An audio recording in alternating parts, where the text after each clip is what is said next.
بسم الله الرحمن الرحيم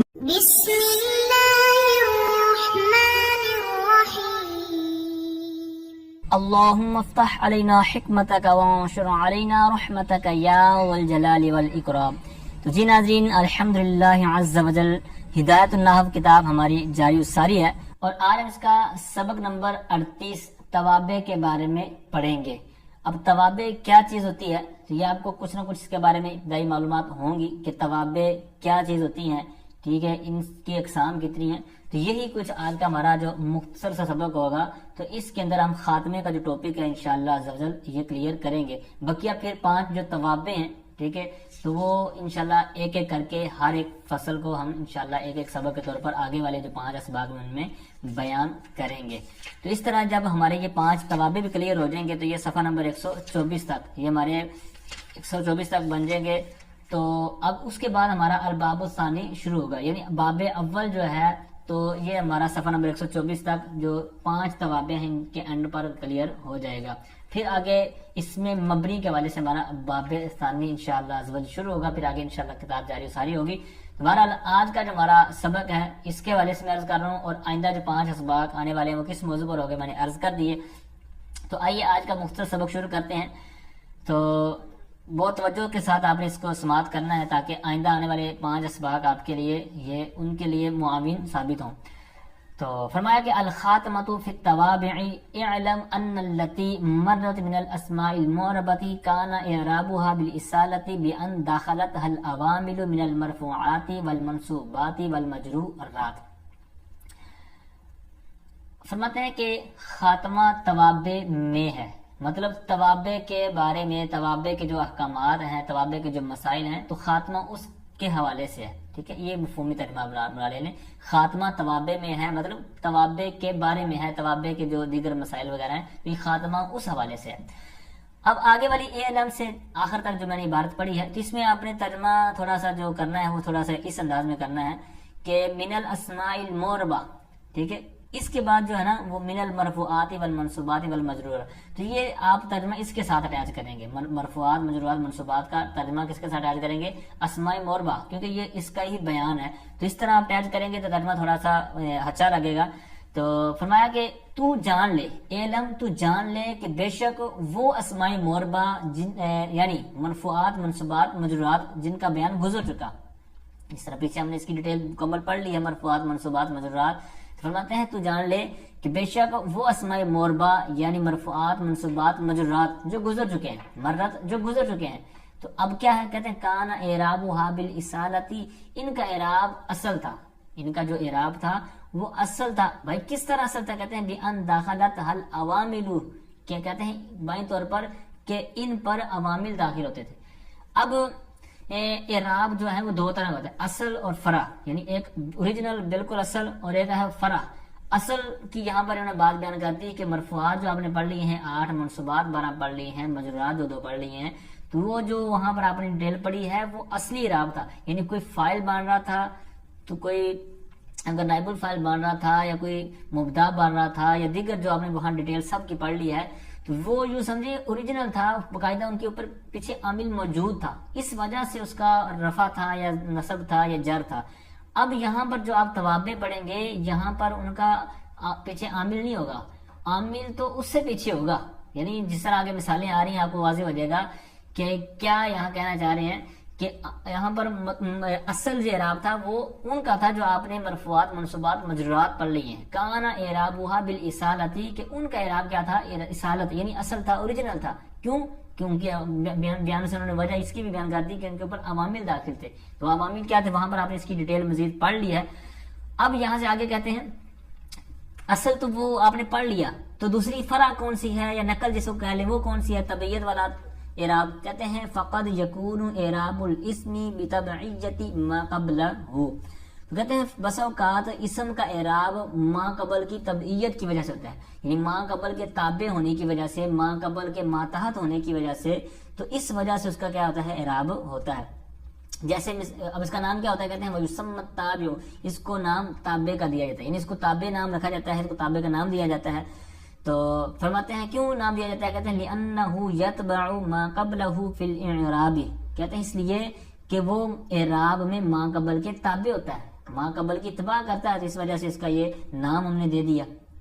اب یہاں تک آپ نے کتنی چیزیں سماعت کر لیں، ایک تو سمپل انہوں نے بات بیان کی کہ جو پہلے آپ نے مرفوعات، منصوبات اور مجرورات پڑھے ہیں تو وہ ان کا اعراب کیا تھا، اصل تھا۔ اصل کیوں تھا کہ ان کے اوپر عوامل داخل ہوتے تھے۔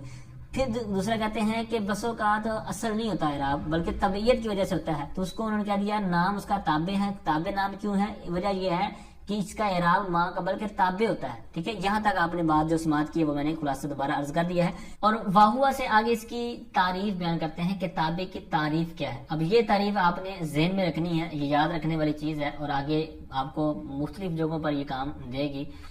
تو فرماتے ہیں وَهُوَ كُلُّ ثَانٍ مُعْرَبٍ بِإِعْرَابِ سَابِقِهِ مِنْ جِهَةٍ وَاحِدَةٍ، وَهُوَ سے مراد مطلب تابع کہتے ہیں، اور تابع ہر دوسرا ہے، ہر مؤخر ہے جو اپنے سابق اعراب کے ساتھ مرب من جہت واحدۃ، ایک جہت سے۔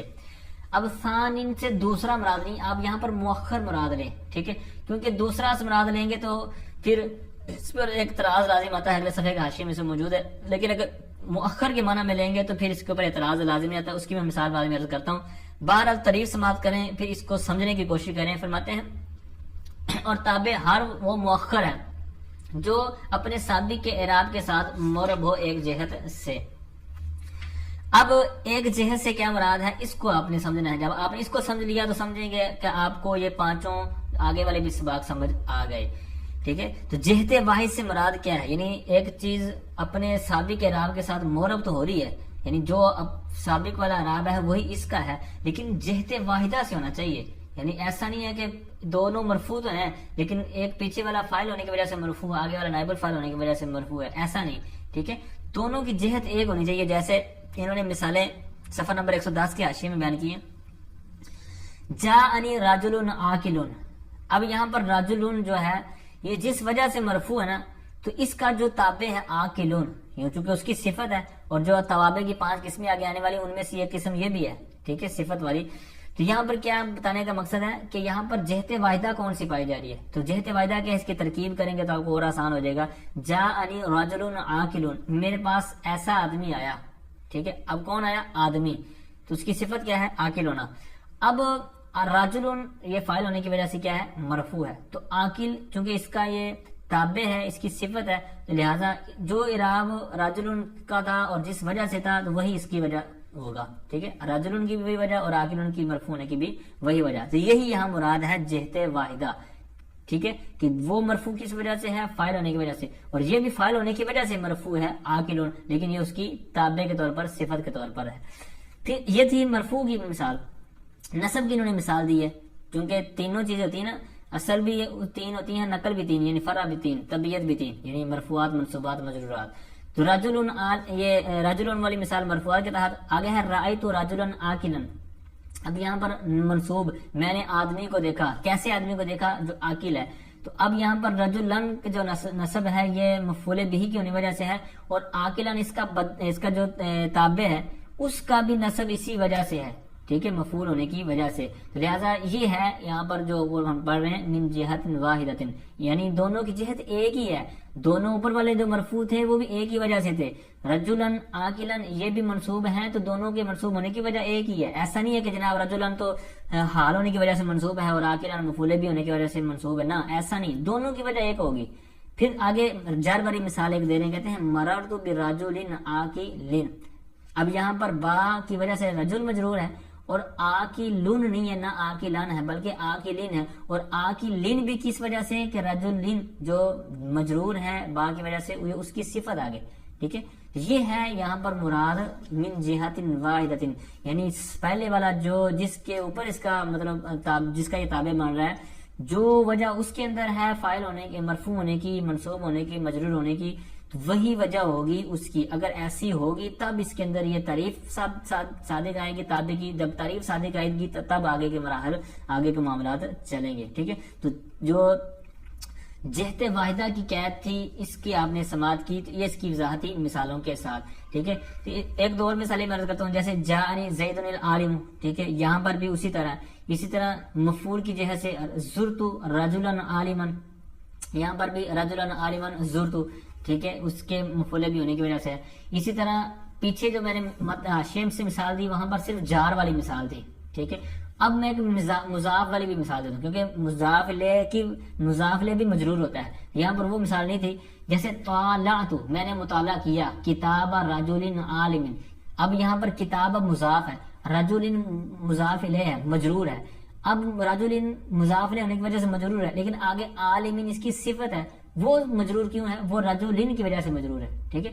تو یہ مضاف والی مثال ہے، پیچھے صرف مجرور والی حرف جر والی مثال انہوں نے پیش کی تھی.